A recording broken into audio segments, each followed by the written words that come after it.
Hello what's up guys, my name is Vinod Bahadur Thapa and आप सभी का बहुत बहुत स्वागत करना चाहूंगा मेरे ऑसम चैनल थापा टेक्निकल पे। एंड बताना चाहूंगा गाइस, आज का वीडियो बहुत ही ज्यादा ऑसम होने वाला है बिकॉज आज हम देखने जा रहे हैं एसईओ इन आवर वेबसाइट। जी हाँ गाइस, फाइनली आप अपने वेबसाइट पे सर्च इंजन ऑप्टिमाइजेशन को कैसे यूज कर सकते हो वो आज मैं आपको बताने वाला हूँ। ये बहुत ही ज्यादा इंपॉर्टेंट है क्योंकि गाइस अगर आप इतनी मेहनत करके एक वेबसाइट क्रिएट करते हो एंड आपको लगता है कि इस वेबसाइट के थ्रू मैं बहुत कुछ जनरेट कर सकता हूँ रेवेन्यू अपनी फैमिली के लिए, एंड आपने लेट से कि पूरी पूंजी आपने इसी एक वेबसाइट पे ऐड कर दिया बट आपने उसमें एसईओ ऐड नहीं किया, एंड जिसके कारण अब हो ये रहा कि गाइस आपका वेबसाइट रैंक नहीं कर रहा है, आपको लीड्स जनरेट नहीं हो रही है। तो आप बोलोगे यार मैंने इतनी मेहनत की, ये तो कुछ काम का ही नहीं है। काम है बट उसमें थोड़ा सा फिनिशिंग देना बाकी है। जस्ट लाइक कि गाइस आपने दुनिया का सबसे बेस्ट होटल क्रिएट की बट एक ऐसे जगह पे जहाँ पे कोई कस्टमर ही नहीं, जहाँ पे कोई रहता ही नहीं है। आप समझ रहे हो, तो कौन आएगा वहां पे रहने? कोई नहीं आएगा ना। लेकिन उसी को अगर आप न्यूयॉर्क, दुबई उस जगह पे जाके रख दोगे एंड आपको मालूम है कि ये सबसे बेस्ट है, तो लोग भर भर के आएंगे।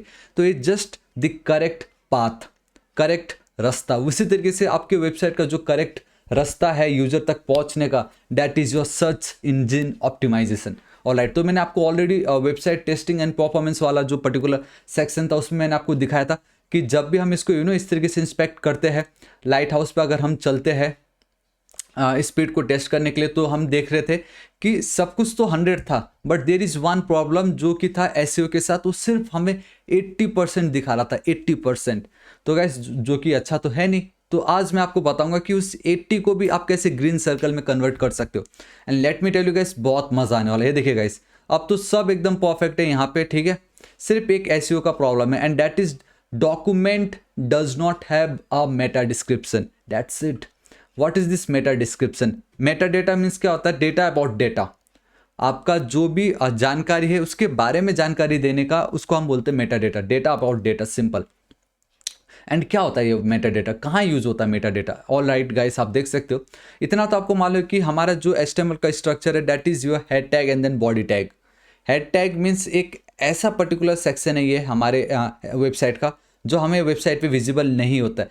तो वो जो हेड टैग है उसके अंदर होता है हमारे वेबसाइट का डेटा, एंड वो अगर डेटा अच्छे से नहीं फिल करोगे आप, देन आपका वेबसाइट रैंक नहीं करेगा। भले ही आप बॉडी में कुछ भी रख दो जो वेबसाइट पे दिख रहा हो, लेकिन अगर आपका मेन हेड, इट्स, आप इस तरीके से समझ लो। जी हाँ गाइस, जस्ट याद है, इट्स लाइक योर बॉडी। आप जितने भी अट्रैक्टिव हो बट आपका जो हेड है बिल्कुल खाली। अगर आपसे कोई इतना भी पूछ ले कि इंडिया का कैपिटल क्या है, अगर बोल दे मुंबई, तो गाइस आप चाहे जितने भी अच्छे गुड लुकिंग क्यों ना हो, चाहे आप जैसे भी हो, जो नॉर्मल लोग बोलेगा अबे यार ये सिर्फ दिखने में अच्छा है, इसका अकल तो गया हुआ है, मतलब वो अच्छा नहीं होता। फिर वो उनका इंप्रेशन थोड़ा सा हट जाएगा। जो मोस्टली लोग आपको देख के अट्रैक्ट भी हुए होंगे वो भी बोलेगा इसने तो दिमाग पे तो कुछ किया नहीं, खाली ये डंबल मारने वाला, वैसा हो जाएगा फिर। ठीक है, तो वैसा नहीं चाहिए अपने को। अपने को ब्यूटी विथ ब्रेन बोलते हैं ना, तो वो ऐसा वाला कुछ चाहिए। तो आपका जो हेड है यहाँ पे we need to have a meta tag, though we already have a meta tag, but ये हमारे वेबसाइट के बारे में कुछ बता नहीं रहा है, कुछ नहीं बता रहा है। सिर्फ एक चीज़ हमें इतना पता चल रहा है कि डेट इज, नहीं कुछ भी पता नहीं चल रहा है। यहाँ पे मेटा टैग में हमने वैसा कुछ लिखा ही नहीं है। सो गाइस, मैं बताना चाहूँगा मैंने मेटा टैग के ऊपर ऑलरेडी बहुत ऑसम डिटेल्ड वीडियो क्रिएट किया है। टॉप पे आप जरूर एक बार चेक कर लीजिएगा। मैं आपको बताता हूँ यहाँ पे वी हैव मतलब बहुत कुछ है। अगर हम यहाँ पे चलते हैं, सो ये देखो guys, we have a description, आपके वेबसाइट का description, then we have a keywords, then we have a author, and then ये जो व्यू पोर्ट है ये तो गाइस ऑलरेडी है। एंड ये विदाउट दिस व्यू पोर्ट ना आपका वेबसाइट कभी रेस्पॉन्सिव नहीं होगा। मैं आपको बताता हूँ, देखो यहाँ पे मैं चलता हूँ, ये ऑलरेडी है, यहाँ पे देखिए। So guys, there is something wrong, and हमारा ये जो इमेज है हर जगह तो नहीं है ना, ऐसा नहीं गाइस, सब जगह, लेकिन यहाँ पे प्रॉब्लम हो रहा है। लेकिन यहाँ पे प्रॉब्लम हो रहा है एंड आई जस्ट रियलाइज कि हमने प्रीवियस में देखा था कि हम पिक्चर हमने ऐड कर दिया, ठीक है। तो एक सिंपल ट्रिक तो ये है कि लेट्स सी, हाँ टेक्स्ट, ओ माय गॉड, सिर्फ टेक्स्ट अलाइन सेंटर लिखा, मेरा काम हो गया। तो मैं जल्दी से टेक्स्ट अलाइन सेंटर कर लेता हूँ। स्टाइल पे चलते हैं, एकदम टॉप पे चलते हैं, ठीक है। मैं कम जूम कर देता हूँ एंड मेरा ये जो हेडर है अपनी जगह सही है। मैं यहाँ पे चलना चाहूँगा। वी हैव अ ग्रिड, हमारा जो हीरो सेक्शन है। All right, we have our hero section over here. Hero का इमेज जो लिखा है मैंने, ठीक है, एक सेकेंड, ये जो होगा पर्टिकुलर सेक्शन पे मैं यहाँ पे पिक्चर वाला जो मेरा टैग है उसको डायरेक्टली टारगेट कर रहा हूँ एंड मैं टेक्स्ट अलाइन सेंटर कर देता हूँ। दिस इज इट, मैंने डायरेक्टली टारगेट की एंड मेरा काम हो गया, क्योंकि पिक्चर तो मैं सिर्फ एक ही जगह यूज़ कर रहा हूँ, तो मुझे कोई डर नहीं है कि ये कहीं पे क्लैश होगा, सिर्फ एक ही जगह यूज़ हो रहा, तो मेरा काम हो गया। अब ध्यान से देखना, ये हमारा आज का टॉपिक नहीं था। टॉपिक ये है कि अगर ये one single piece of line अगर आप नहीं लिखते, तो ये देखो गाइस, आपका वेबसाइट कभी रेस्पॉन्सिव नहीं होगा। एंड ये मेरे साथ बहुत बुरा हुआ था एक बार, literally tell and let me tell you guys, मेरे साथ एक बार बहुत बुरा हुआ था, एंड दैट इज़ कि मैंने बहुत मेहनत करके बहुत ऑसम वेबसाइट क्रिएट की थी, फुली रेस्पॉन्सिव क्रिएट किया था। मैं तब नया नया था, मुझे इतना आइडिया नहीं था, बट फिर भी मैंने वेबसाइट बहुत अच्छे से रेस्पॉन्सिव किया था। आइडिया नहीं था, मतलब ये कि इस पर्टिकुलर लाइन का मुझे कोई आइडिया नहीं था। मैं प्योर HTML एंड CSS से तब भी क्रिएट करता था मैं, एंड मैंने ये ऐड नहीं किया एंड मेरे केस में क्या होता है कि देखो, अगर ये मैं ना करूँ ना, एंड अगर इस तरीके से मैं छोटा करता हूँ, तो आप देख सकते हो कि रेस्पॉन्सिव होता है। देख रहे हो, इस तरीके से जब आप करते हो ना, तो ये रेस्पॉन्सिव होता है, बट इन रियलिटी आपको ऑलवेज रेस्पॉन्सिव चेक करने के लिए पहले इसको क्लिक करना पड़ता है, एंड देन आपको इस तरीके से करना पड़ता है, तब वो एक्चुअल पता चलता है कि ये है या नहीं रेस्पॉन्सिव। तो मैं तो ये करता नहीं था, मैं तो डायरेक्टली इस तरीके से स्क्रीन को छोटा बड़ा कर देता था, एंड मैंने परफेक्टली इस तरीके से रेस्पॉन्सिव बना दिया। अब क्लाइंट को हमने बुलाया भी, एंड दे वे लाइक कि मेरे सीनियर्स भी बैठे हुए थे, ठीक है। एंड जब उन्होंने क्या किया कि इसको मैंने होस्ट भी कर दिया, मैंने नहीं, जो मेरा टीम लीडर होगा उसने होस्ट कर दिया। होस्ट करने के बाद जब उसने मोबाइल पे देखा, तो वो कुछ इस तरीके से दिख रहा था, इस तरीके से, जैसे मेरे को अगर मैं अब iPhone 12 पे चलूँ, इस तरीके से दिख रहा था। वो बोले यार ये कैसा वेबसाइट है, मतलब देखो कुछ इस तरीके से दिख रहा है मेरे iPhone 12 पे, सिर्फ एक लाइन। एंड उस समय तो मुझे किसी ने बताया भी नहीं कि ऐसा होता है कि ये लाइन लिखना ज़रूरी है, क्योंकि ये जो बाय डिफ़ॉल्ट ये जो लाइन है ना, ये हम बूटस्ट्रैप में यूज़ करते थे। याद है, बूटस्ट्रैप में ये मुझे मालूम है कि ये लिखना पड़ता है, लेकिन HTML CSS का मुझे फंडा नहीं मालूम था। मैंने बहुत सर्च किया, बहुत देखा, लास्ट में मुझे जाके पता चला कि ये एक पीस ऑफ कोड है, इसको always make sure to add. ये देखिए यहाँ पे व्यू पोर्ट, मेटा का नाम है व्यू पोर्ट, एंड कंटेंट जो हमारे वेबसाइट का, it will be equal to, content की जो विड्थ है वो इक्वल होगी हमारे डिवाइस के विड्थ के, जो कि अगर iPhone 12 है तो उसके डिवाइस के विड्थ के, डेस्कटॉप है तो उसके डिवाइस के विड्थ के, एंड इनिशियल स्केल जो हल्का सा जूम लेवल रहता है। तो ये एक लाइन ऐड करते ही, एंड आप देखो, ये देखो वापस मेरा कितना अच्छा रेस्पॉन्सिव हो गया ये। तो गाइस ये कभी भी मत भूलना, मैं मतलब बहुत बुरा फंसा था एक टाइम इसमें, एंड वो होता, अब क्या करें, नए नए में यही होता है, कोई बताने वाला थोड़ी होता है, ठीक है। एंड उस समय यूट्यूब भी इतना कहाँ चलता था। तो जो भी हो गाइस, आपको ये पता चल गया, ठीक है। तो ये एक मेटा टैग का होना बहुत इंपॉर्टेंट है। And then guys simple we have our description meta tag. इसको कॉपी करता हूँ मैं, यहाँ पे चलता हूँ, ठीक इस मेटा टैग के नीचे वी हैव अ डिस्क्रिप्शन, आप लिख सकते हो। यहाँ पे आपका जो डिस्क्रिप्शन होगा गाइस आप लिख दीजिए, मैंने ऑलरेडी कुछ लिखा हुआ है, जो कि मैंने बस ऐसे लिख दिया, ठीक है। अगर मैं यहाँ चलता हूँ पेस्ट, सो यहाँ पे मेरे को लिखना था दिस माई पोर्टफोलियो, एक second, my portfolio website to showcase the work I have done so far, the services I provide and all my professional life, जो भी होगा इस प्रोफेशनलिज्म, कुछ भी मैंने लिख दिया, पता नहीं क्यों लिखा, बट आपको एकदम प्रॉपर तरीके से एक मेटा टैग लिखना जरूरी है। Then we have a author, हालांकि ये कितना इतना मैटर नहीं करता, बट इन केस ये लिखना बहुत ज़रूरी है, ठीक है। सो देखो यहाँ पे कीवर्ड्स HTML CSS जावास्क्रिप्ट, अब यहाँ पे लिख सकते हो इस तरीके से पोर्टफोलियो वेबसाइट, इस तरीके से मैं चल देता हूँ यहाँ पे पोर्टफोलियो वेबसाइट, इस तरीके से, ठीक है। तो ये हमने एक और ऐड कर दी कि कीवर्ड्स, बेसिकली लोग अगर गूगल पे ये कीवर्ड्स लिखे तो यहाँ पे रैंक करे बोल के। So meta name equal to keywords, then we have a author, इसको कॉपी करता हूँ, अगर मैं यहाँ पे चलता हूँ ऑथर पे, ठीक है, तो आप देखोगे यहाँ पे मैं इस तरीके से लिखूंगा थापा टेक्निकल, ठीक है।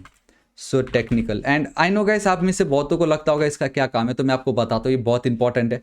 मैंने कभी अपने वर्क को कभी बताया नहीं कि मैंने कितने वर्क्स किए, लेकिन मैं बताना चाहूँगा, आई थिंक ये बहुत अच्छा है। डैट इज़ एक वेबसाइट है, मैंने क्रिएट किया था नेपाल के लिए, ठीक है। नेपाल का जो रहते हैं बॉलीवुड, बेसिकली कॉलीवुड बोलते हैं वहाँ, तो कास्टिंग कॉलीवुड समथिंग है, आप देख सकते हो यहाँ पे कास्टिंग कॉलीवुड, ये जो वेबसाइट दिखाई दे रहा है इसे कंप्लीटली मैंने क्रिएट किया था, ठीक है। यहाँ पे अगर मैं राइट क्लिक करता हूँ, इंस्पेक्ट पे अगर मैं चलता हूँ, क्योंकि यहाँ पे क्या है कि जो क्रेडिट्स है, हमने क्रेडिट अपने आप को नहीं दिया है, ठीक है। यहाँ पे भी सब आप देख सकते हो कितना औसम दिखता है, ये मैंने क्रिएट किया था, बहुत साल पहले किया था ये, ठीक है।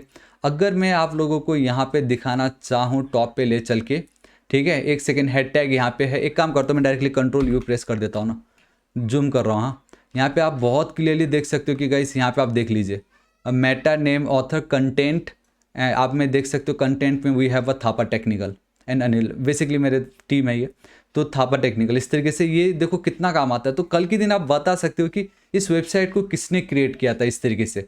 तो आपने देखा गाइस किस तरीके से आप बता सकते हो कि आपका जो काम है आप यहाँ पे बहुत अच्छे से क्लियरली उनको दिखा सकते हो। बहुत ही ज़्यादा जूम हो गया है ये, बट जो भी होगा इस देखो आप कितना औसम है आपको दिखाई दे रहा है, ठीक है। तो बेसिकली आप समझ लीजिए कि गाइस यहाँ पे जितने भी हीरोइन बनना चाहते हैं नेपाल के उनके लिए था, and it's super duper easy guys, बहुत औसम था यहाँ पे तो जो भी हो बस दिखाने का मतलब ये है कि गाइस ये जो पोर्शन है बहुत इंपॉर्टेंट है, एंड आई थिंक अगर आप सिर्फ इतना 3 भी लिखते हो it is more than enough. अब अगर मैं वहाँ पे वापस चलता हूँ, सो गाइस आप नीचे कमेंट करके जरूर बताना, क्योंकि आप में से बहुतों को लगता होगा यार इस तरीके से हमें बता रहा है कि ये वेबसाइट बनाते हैं, क्या इसने कभी एक्चुअल में काम किया भी होगा या नहीं, कभी कंपनी गया भी होगा या नहीं। तो गाइस बताना चाहता हूँ पिछले 5 साल से मैं काम कर रहा हूँ, बहुत फ्रीलांसिंग कर चुका हूँ, एंड कंपनी पे भी मैंने किया, बट इट्स जस्ट कि मैं दिखाता नहीं हूँ कि मैंने ये किया है बोल के, बस बाकी कुछ नहीं है। लेकिन आज मैं सोचा चलो दिखा देता हूँ एक कि एटलीस्ट ये जो मेटा टैग अगर आप यूज़ करते हो तो किस तरीके से आप एट द एंड में वरना अगर आप डायरेक्टली किसी को दिखा के वेबसाइट बोलते ये मैंने बनाया तो क्या प्रूफ है आपके पास। मैंने आपको दिखाया ना, कंटेंट में जो ऑथर है उसमें मेरा नाम अभी भी ऐड है वहाँ पे, ठीक है। तो जो भी हो, अब मैं इसको वापस चलता हूँ, यहाँ पे लाइट हाउस पे मैं चलता हूँ, ठीक है। इस तरीके से है। अब क्या करना है, यहाँ पे वी हैव परफॉर्मेंस स्कोर इस कैलकुलेटेड सी कैलकुलेटर, यहाँ पे भी आप देख सकते हो कैसे इसको मैं वापस हटा रहा हूँ इस तरीके से, सिंपल वापस क्लोज कर दी। अगेन मैं यहाँ पे जनरेट रिपोर्ट पे क्लिक कर रहा हूँ, एंड लेट्स सी क्या होता है, क्योंकि मैंने बेसिकली 3 मेटा टैग ऐड किया, 1 इज़ फॉर आवर डिस्क्रिप्शन, एक कीवर्ड्स का, दूसरा मेरे ऑथर का, ठीक है। तो वो जो डिस्क्रिप्शन है वो बहुत इंपॉर्टेंट है, टाइटल जो था वो भी ऐड करना बहुत ज़्यादा इंपॉर्टेंट है, जो कि मेटा के अंदर तो आता नहीं है। एंड बूम गाइस सी, जो अभी आपका पहले था गाइस कुछ तो भी 80 समथिंग था, नाउ इट्स योर 90, ठीक है। बट स्टिल लेट्स सी कि और हम इसमें और क्या कर सकते हैं, but I think and guys यहाँ पे बस एक चीज़ ये जो दिखा रहा है ना कि लिंक्स आर नॉट क्रॉलेबल, इसमें ये बता रहा है कि href एट्रीब्यूट पे प्रॉपर लिंक आप दो। हम क्या करते हैं कि हम खाली हैशटैग मैंने लगा के छोड़ा है। मैंने आपको क्या बताया कि ऑब्वियसली जब हम रियल प्रोजेक्ट क्रिएट करेंगे ये रियली है, this is a real one, ठीक है। लेकिन मैंने यहाँ पे एज इट इज इसको छोड़ दिया है, राइट। यहाँ पे आप कुछ भी उल्टा फुल्टा इस तरीके से, उल्टा फुल्टा नहीं बोल सकता, बट ये जो पर्टिकुलर सेक्शन है इस तरीके से हम छोड़ते नहीं है। यहाँ पे मोस्टली तो क्या करोगे गाइस, यहाँ पे भी तो आप इस तरीके से, मैं अगर चल दूँ #home.html इस तरीके से आप लिख दोगे, ठीक है। तो बेसिकली जहाँ जहाँ आपका हैशटैग होता है, आई मीन एंकर टैग होगा, आप उसको कहीं ना कहीं रिडायरेक्ट तो करोगे ही करोगे, तो वो कभी एम्प्टी नहीं होने वाला है। तो ये वही बता रहा है, इसको अच्छे से करना है। बट जो हो, अब हमारा सब कुछ एकदम ग्रीन में है, it means this is perfect, कोई प्रॉब्लम नहीं है। इमेजेस का जो साइज़ होगा गाइस, मैंने अभी तक सिर्फ एक ही का किया था, डेट्स वाई। तो आप इन सब इमेजेस का साइज़ को कम कर सकते हो, एंड से 99 इज़ ऑसम। हमने परफॉर्मेंस एंड एसईओ दोनों एक दूसरे के साथ थोड़े टैकल करते रहते हैं, that's why, but it's perfect, it's awesome. So this is it guys, आज इस वीडियो के लिए इतने। होप आपको वीडियो बहुत ही ज़्यादा पसंद आएगा, जहां मैंने आपको बताया कि किस तरीके से आप इसको टैकल कर सकते हो। ऑलराइट गाइस, तो आज इस वीडियो के लिए इतना ही। होप आपको वीडियो बहुत ही ज्यादा पसंद आएगा। गाइस पसंद आया तो वीडियो को एक लाइक जरूर कर दीजिएगा, दोस्तों के साथ शेयर जरूर कीजिएगा। आपको वीडियो कैसा लगा नीचे कमेंट करके जरूर बताना। एंड बताना चाहूंगा गाइस, अब हमारा नेक्स्ट टारगेट है 5 लाख सब्सक्राइबर्स। सो अभी तक अगर आपने सब्सक्राइब नहीं किया तो गाइस प्लीज सब्सक्राइब कर लीजिएगा। राइट साइड में एक रेड कलर का बेल आइकन, एक घंटी दिखाई देगा, हिट कीजिए, क्लिक कीजिए, ताकि आप डेली ऐसे ऑसम वीडियोस को मिस ना करें। So till then guys, thank you so much, take care.